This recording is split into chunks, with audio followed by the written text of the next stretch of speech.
let's welcome to the stage our second contender for tonight, ang talentadong ate ng Santa Rosa, Laguna, Miss Gina Haka. Feels like the world is on your shoulders, and all of the madness has got you going crazy. All right, It's Miss time to Gina, get you actually seem happier and more energetic. So what changed? The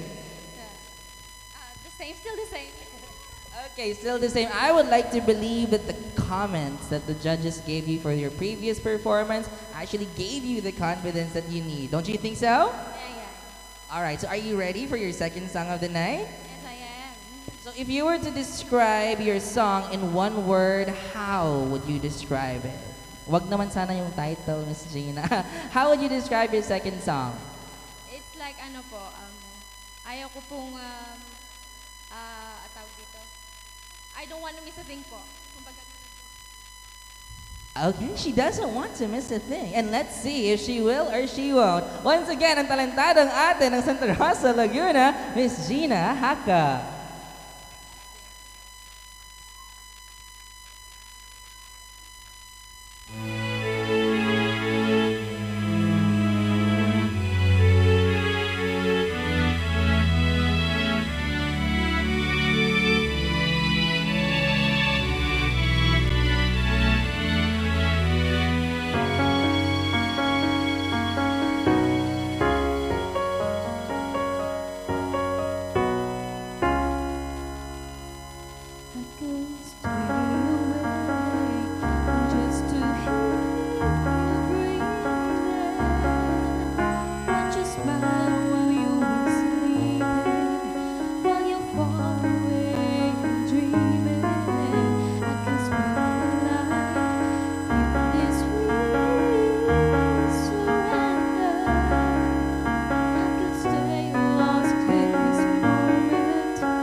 ang talentadong ate from Santa Rosa, Laguna, Miss Gina Haka. Judge Era?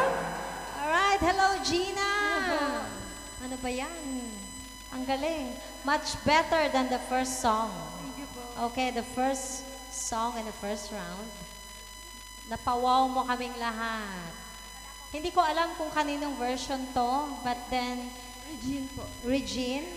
Pero parang sinasabi ko ngayon na ano mas better siya than Regine Velasquez. Kasi very relaxed. Di ba? Ang hirap ng kanta na yon, hindi masakit sa tenga. And then, you delivered it well. Thank you po. And then parang easy lang sa'yo talaga yung pagtaas ng high notes. Congratulations, Gina. Thank you po. Hi, Gina.